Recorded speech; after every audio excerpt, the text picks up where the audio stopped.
नमस्कार, स्वागत है आपका खबर एचपी में। तो आइए जानते हैं हिमाचल के हर छोटे बड़े शहर से जुड़े 30 फटाफट बड़ी खबरों को। इससे पहले यदि आप वीडियो को लाइक नहीं किए हैं तो लाइक कर दीजिए और चैनल में नए तो चैनल को सब्सक्राइब कर लीजिए। और आप वीडियो को कहां से देख रहे हैं कमेंट बॉक्स में हमें जरूर बताइए। 75 साल से ज्यादा उम्र के पेंशनरों को सितंबर की पेंशन के साथ मिलेगा एरियर। जी हां, हिमाचल प्रदेश में 75 साल से ज्यादा उम्र के पेंशनरों को सितंबर की पेंशन के साथ पिछला एरियर भी मिलेगा। मैं इसका लाभ करीब 30,000 पेंशनरों को होने जा रहा है। राज्य सरकार के प्रधान सचिव वित्त देवेश कुमार ने इसके कार्यालय आदेश 28 अगस्त को जारी किए। मगर पेंशन देने से संबंधित औपचारिकताओं को इससे पहले पूरा करना होता है तो इसे 1 महीने आगे टाल दिया गया था। बता दें कि यह एरियर 1 जनवरी 2016 से नए वेतनमान के लागू होने के साथ किए गए पेंशन में संशोधन के समय दिया जा रहा है। मुख्यमंत्री सुखविंदर सिंह सुक्खू ने देहरा में हुए स्वतंत्रता दिवस समारोह में 15 अगस्त को यह घोषणा की थी कि 75 साल से अधिक उम्र वाले पेंशनरों को शेष बचे एरियर का 50% चुकता कर दिया जाएगा।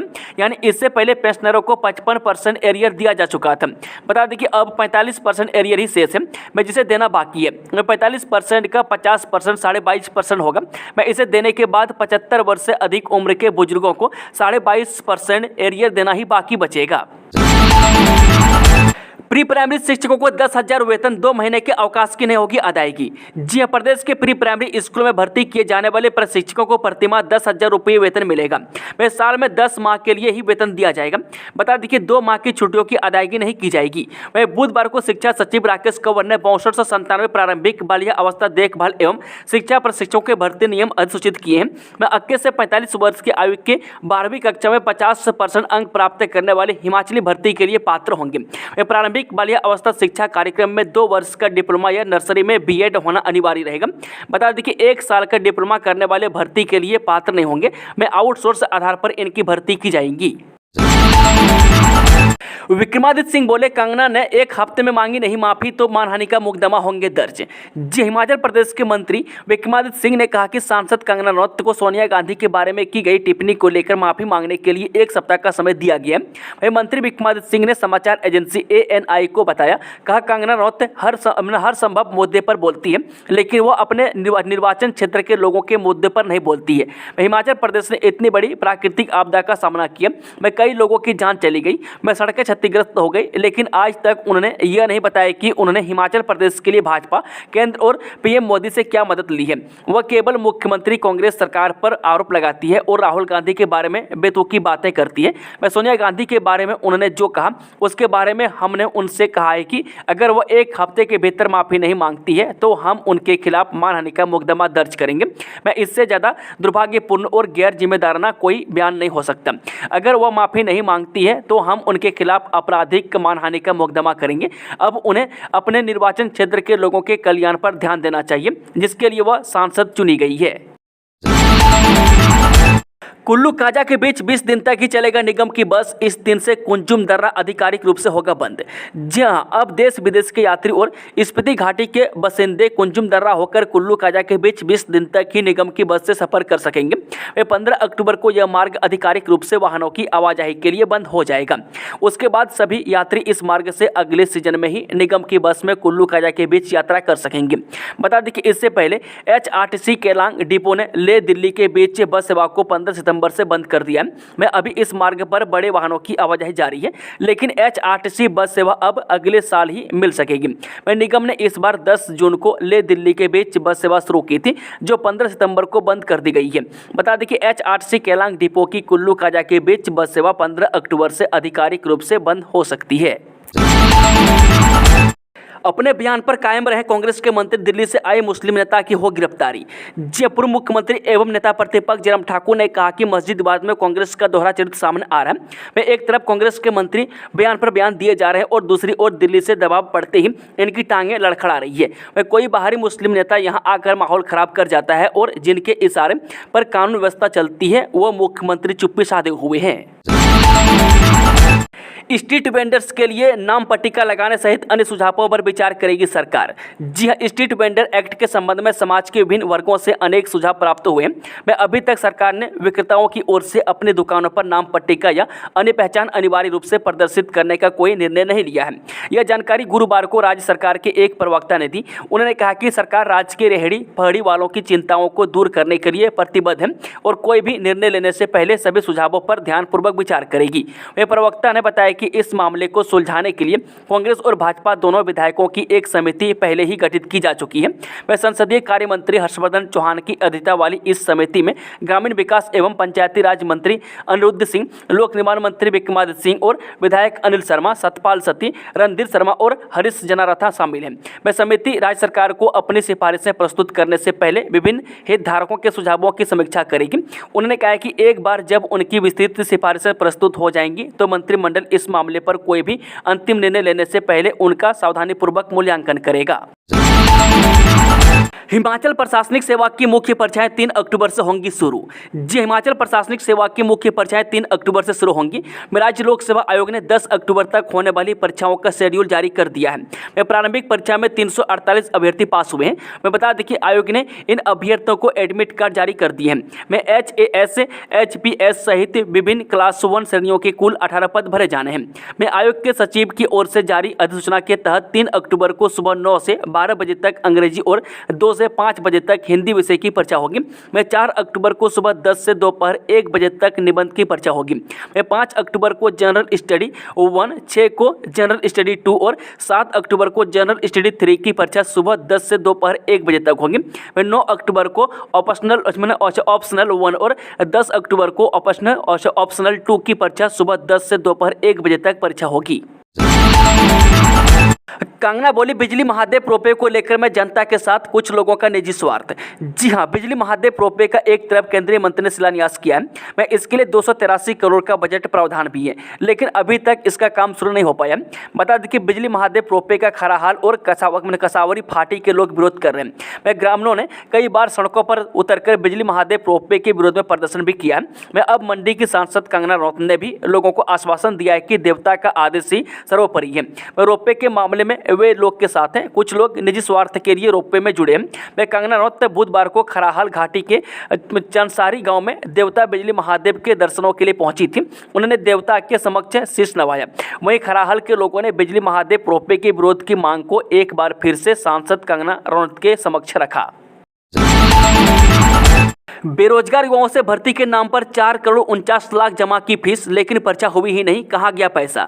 जी, हिमाचल प्रदेश विश्वविद्यालय के 274 से अधिक गैर शिक्षक कर्मचारियों की अलग अलग श्रेणी के पदों को 2020 में विज्ञापित किए जाने और इसके लिए तय की गई 600 से 200 रुपये तक की फीस के रूप में विश्वविद्यालय ने करीब 4 करोड़ 49 लाख की राशि एकत्रित की है। मैं इन पदों के लिए आवेदन करने वाले 52,915 बेरोजगार युवाओं ने विश्वविद्यालय को आवेदन के साथ तय फीस इस उम्मीद में अदा की कि उनको विश्वविद्यालय में अस्थायी रोजगार पाने का मौका मिलेगा। मैं इन बेरोजगार युवाओं से विश्वविद्यालय को 4 करोड़ 49,92,600 रुपये फीस के रूप में मिले। मैं एकत्र हुई इस राशि के बावजूद आज तक विज्ञापित किए गए पदों के लिए भर्ती परीक्षाएं नहीं हुई है और न ही साक्षात्कार। मैं सिर्फ चतुर्थ श्रेणी के पदों को विश्वविद्यालय ने जरूर भरा है। अवैध मस्जिद पर हिमाचल सरकार का ताबड़तोड़ एक्शन जारी, बिजली के बाद अब काटा पानी का कनेक्शन। जी, हिमाचल के मंडी में जल शक्ति विभाग ने जेल रोड स्थित मस्जिद के पानी का कनेक्शन काट दिया है। मैं बता दें कि नगर निगम आयुक्त न्यायालय के निर्णय के 13 दिन बाद विभाग ने यह कार्रवाई की है। वह पानी का कनेक्शन काटने की लिखित रिपोर्ट आयुक्त न्यायालय को सौंप दी है। बता दें कि बिजली के बाद अब पानी का कनेक्शन काटने से मस्जिद प्रबंधन कमेटी की मुश्किल बढ़ गई है। मैं अवैध निर्माण गिराकर पुरानी स्थिति बहाल करने और नक्शा पास न होने तक बिजली व पानी का कनेक्शन भी नहीं मिलेगा। पिछले शुक्रवार को 4 से 5 लोग ही यहां नमाज पढ़ने पहुंचे थे। पहले नवरात्र को बिलासपुर आएंगे जेपी नड्डा, शिमला नहान में कार्यक्रम, दे सकते हैं कई सौगात। जी हां, भारतीय जनता पार्टी के राष्ट्रीय अध्यक्ष और केंद्रीय स्वास्थ्य मंत्री जगत प्रकाश नड्डा 3 अक्टूबर को पहले नवरात्रि के मौके पर सुबह 10 बजे हिमाचल के दौरे पर पहुंचेंगे। ये सुबह 10 बजे बिलासपुर में आएंगे। इसके बाद बिलासपुर के कला एवं सांस्कृतिक सभागार में 11:20 पर एक कार्यक्रम में हिस्सा लेंगे। वहीं दोपहर के समय इनका कार्यक्रम जिला न्यायालय बिलासपुर में सड़क मार्ग से पहुँचने का। इसके बाद एम्स में 2:30 बजे पहुँचने का कार्यक्रम है। मैं एम्स की कोठीपुरा में 3 से 5 बजे तक एक बैठक में भाग लेंगे। इस दौरान केंद्रीय स्वास्थ्य मंत्री होने के नाते एम्स को कई बड़ी सौगातें मिलने की उम्मीद है। मैं अपने दौरे के दूसरे दिन 4 अक्टूबर को ये दोपहर 2:30 बजे शिमला पहुंचेंगे। हिमाचल में नहीं थम रहा हिंदू संगठनों का रोष। कांगड़ा में प्रदर्शन के दौरान गुस्साई भीड़ ने दुकानों से बाहर फेंका सामान। जी हां, जयसिंहपुर में गुरुवार को हिंदू संगठनों के आसपास के इलाकों में रह रहे अन्य राज्यों के लोगों के पंजीकरण अन्य गतिविधियों के विरोध में निकाली गई रोष रैली के दौरान एक दुकानदार के दुकान के सामान को बाहर फेंक दिया गया। हालात कुछ ज्यादा बिगड़ते इससे पहले मौके पर मौजूद पुलिस द्वारा मौका संभाला गया और पुलिस द्वारा दुकान का शटर बंद कर दुकान से बाहर सामान फेंकने से लोगों को रोका गया। इस दौरान माहौल भी पूरी तरह से गरमाया रहा, लेकिन तब तक लोगों द्वारा दुकान के अंदर रखे रेडीमेड कपड़े बाहर सड़क पर फेंके जा चुके थे। ऑस्कर अवार्ड 2025 के लिए चुनी गई लापता लेडीज हिमाचल की बेटी प्रतिभा रांटा की हर जगह तारीफ। सीएम सुक्कू ने भी दी बधाई। जे बॉलीवुड फिल्म लापता लेडीज ऑस्कर 2025 के लिए चुनी गई है। में खास बात यह है कि इस फिल्म में हिमाचल प्रदेश की बेटी प्रतिभा रांटा ने शानदार प्रदर्शन किया है। वह शिमला जिले की रोहड़ू की निवासी अभिनेत्री प्रतिभा को प्रदेश के मुख्यमंत्री सुक्कू ने भी बधाई दी है। 10वीं 12वीं में नंबर कम रह गए तो टेंशन क्यों? एचपी बॉस 59 साल बाद दे रहा सुनहरा मौका। जी हाँ, हिमाचल प्रदेश स्कूल शिक्षा बोर्ड धर्मशाला की ओर से वर्ष 1965 से 10वीं और जमात 2 की परीक्षा उत्तीर्ण कर चुके सभी लोगों के लिए विशेष अंक सुधार का मौका प्रदान कर दिया है। मैं इससे पहले एक निर्धारित समय अवधि तक के छात्रों को ही अंक श्रेणी सुधार का मौका प्रदान किया जाता था, जिसमें काफ़ी कमियां भी थी। बता दें कि उक्त वर्ष 2022 में पूरी तरह से बंद कर दिया गया था। मैं अब संशोधित नियमों के साथ दोबारा से योजना को लागू किया गया। इसमें प्रदेश स्कूल शिक्षा बोर्ड की स्थापना वर्ष 1965 से पास आउट होने वाले लोगों जो कि पूर्व छात्र हैं वह अपनी श्रेणी सुधार करना चाहे तो आराम से कर सकते हैं। मैं इसके लिए हर वर्ष सितंबर माह में विशेष रूप से अंक श्रेणी सुधार की ही परीक्षा SOS छात्रों के साथ करवाई जाएंगी। मैं इसमें उम्मीदवारों को पूरी तरह से ऑनलाइन आवेदन करना होगा, जो कि पहले ऑफलाइन भी रहता था। मैं इतना ही नहीं, परीक्षा में सुधार का मौका मात्र 3 बार ही दिया जाएगा। इसके बाद सॉफ्टवेयर खुद चौथी बार आवेदन स्वीकार नहीं करेगा। हिमाचल परिवहन मजदूर संघ ने सड़कों पर उतरने की दी चेतावनी। जी, हिमाचल परिवहन मजदूर संघ ने लंबित मांगों को लेकर प्रदेश सरकार और प्रबंधन के खिलाफ मोर्चा खोल दिया है। इस दौरान हिमाचल परिवहन मजदूर संघ के प्रदेश अध्यक्ष प्यार सिंह ठाकुर ने चेतावनी दी है कि यदि जल्द ही मांगों को लेकर कोई संज्ञान नहीं लिया गया तो सड़कों पर उतरकर आंदोलन किया जाएगा। वह धर्मशाला में हिमाचल परिवहन मजदूर संघ प्रदेश स्तरीय बैठक आयोजित की गई। बैठक के दौरान परिवहन मजदूर संघ की नई धर्मशाला कार्यकारिणी का गठन किया गया। वहीं इसके साथ साथ परिवहन कर्मचारियों की समस्याओं पर भी विचार मंथन किया गया। 2.5 लाख से अधिक खरीद पर कटेगा टीडीएस। जी, स्थानीय निकाय या पंचायत स्तर पर 2.5 लाख से अधिक की खरीद पर अब टीडीएस कटवाना होगा। बता दें कि जीएसटी अधिनियम के तहत यह व्यवस्था अनिवार्य की गई है। यह बात राज्य कर और उत्पाद शुल्क की सहायता आयुक्त पूनम ठाकुर ने कही है।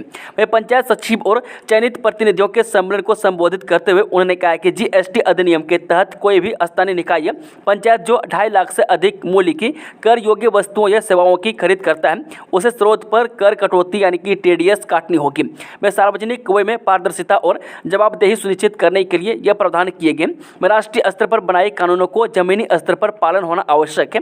इसके अलावा राष्ट्रीय स्तर पर कर कानूनों का अनुपालन बनाए रखने के लिए यह प्रावधान आवश्यक है। बता दें कि यह पहल राज्य कर और उत्पाद शुल्क विभाग ने प्रशासन के विभिन्न स्तरों पर कर अनुपालन को मजबूत करने के व्यापक प्रयास का हिस्सा है, जो अंततः राज्य के वित्तीय स्वास्थ्य में योगदान देगा। वह सत्र जीएसटी नियमों का पूर्ण अनुपालन सुनिश्चित करने और स्थानीय शासन में अधिक वित्तीय पारदर्शिता को बढ़ावा देने पर व्यापक चर्चा की गई। ऐसे शिविरों का आयोजन भविष्य में भी किया जाएगा। दुकानों की नेम प्लेट पर सुक्कू सरकार ने साफ कर दिया इरादा, मंत्री विक्रमादित्य सिंह को झटका।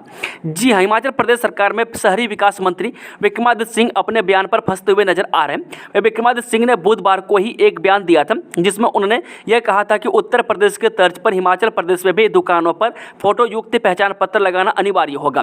इस पर राज्य सरकार का स्पष्टीकरण सामने आ गया।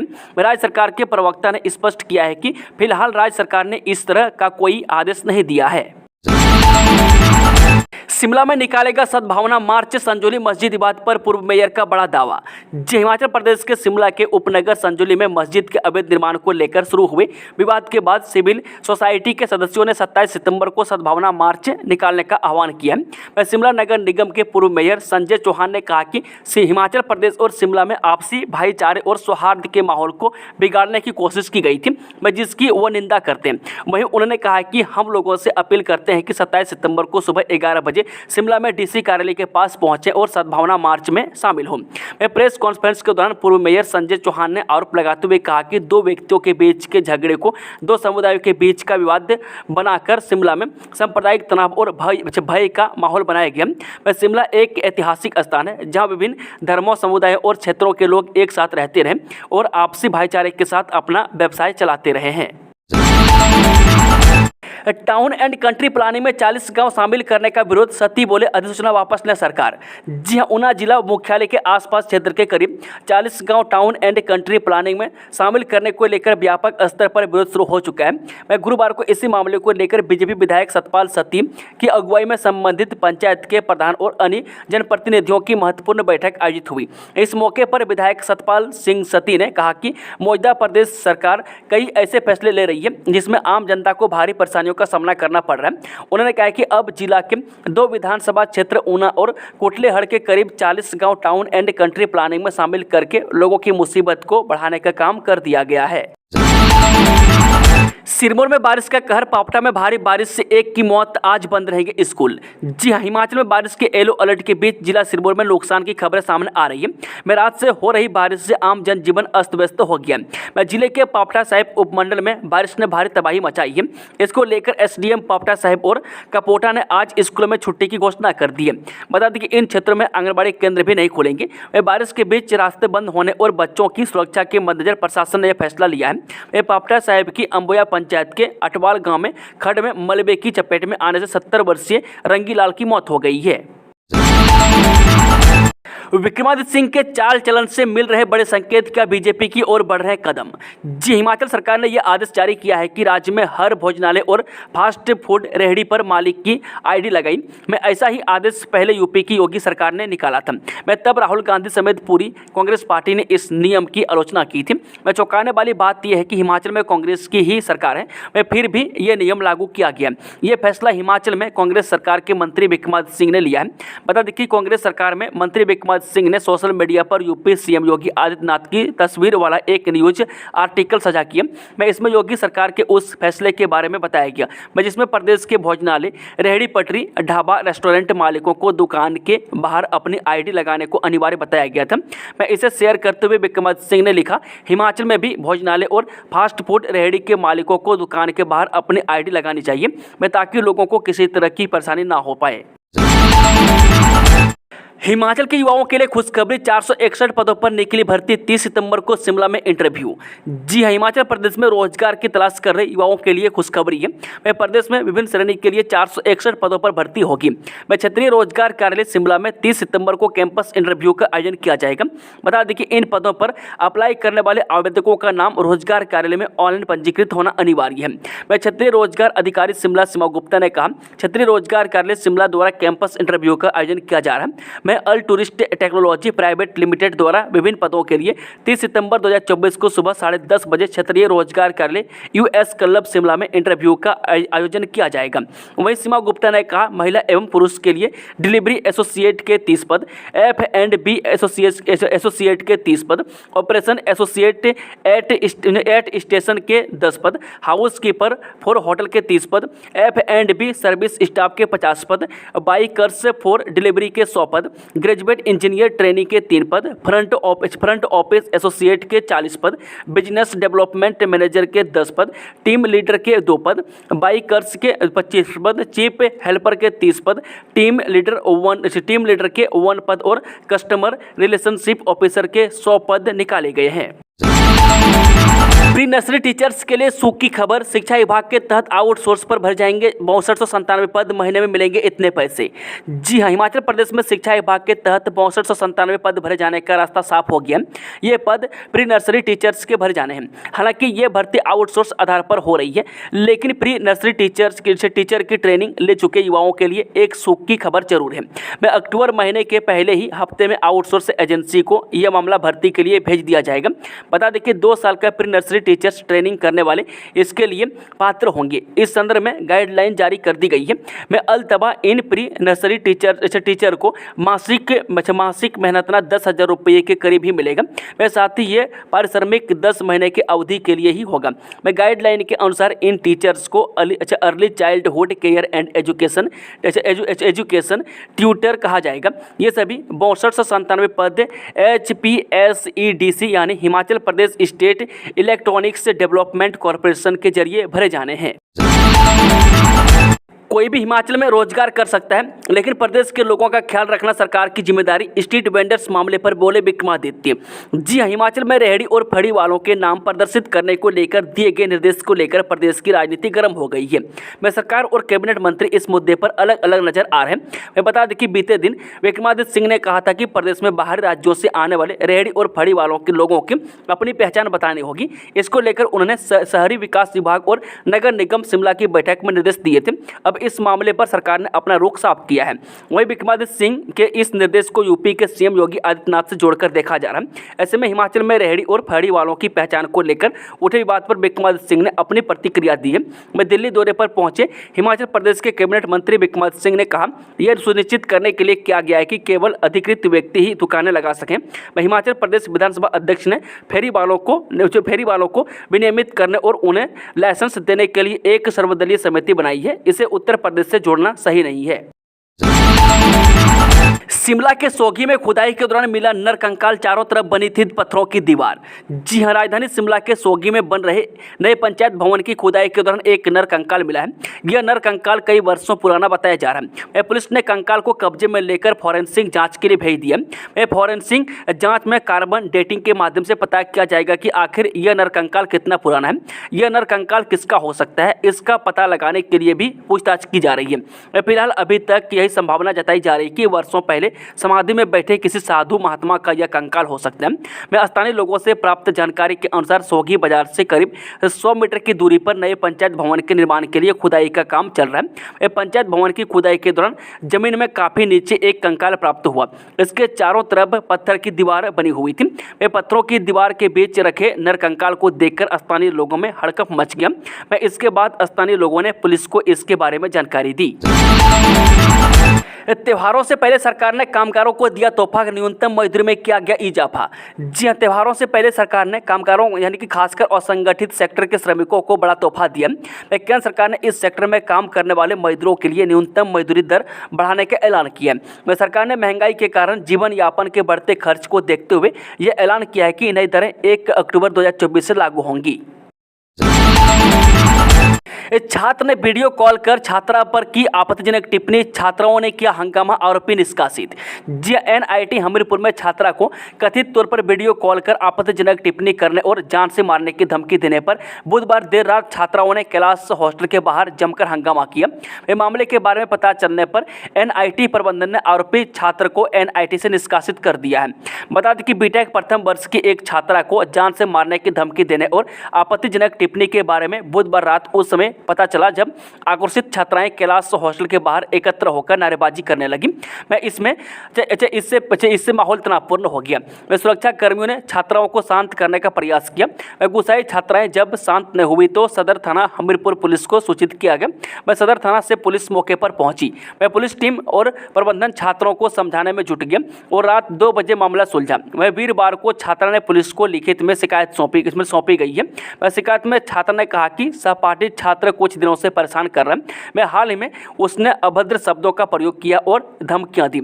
शिकायत के बाद पुलिस ने छात्र से पूछताछ की है। पुलिस अधीक्षक हमीरपुर भगत सिंह ठाकुर ने कहा कि छात्रा की शिकायत पर केस दर्ज कर छानबीन की जा रही है। उधर NIT हमीरपुर की रजिस्ट्रार अर्चना नानोटी ने कहा कि मामले में प्रबंधन ने सख्त कार्रवाई करते हुए छात्र को संस्थान से निष्कासित कर दिया है। हिमाचल के 10 IPS समेत 152 पुलिस अधिकारी कर्मचारी DGP डिस्क अवार्ड से होंगे सम्मानित।